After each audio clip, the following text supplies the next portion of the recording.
உங்களுக்கான இன்றைய வாக்குத்தத்தம்.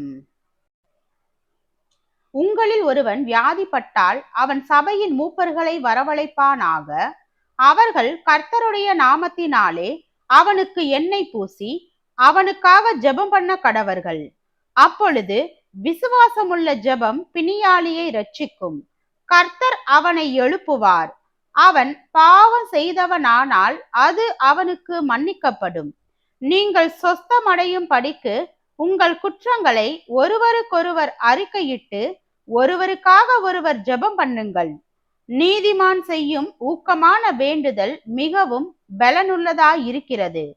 எலியா என்பவன் நம்மை போல பாடுள்ள மனுஷனாயிருந்தும் மழை பெய்யாத படிக்கு கருத்தாய் ஜெபம் பண்ணினான்.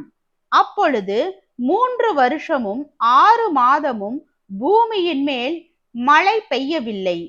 மறுபடியும் ஜெபம் பண்ணினான்.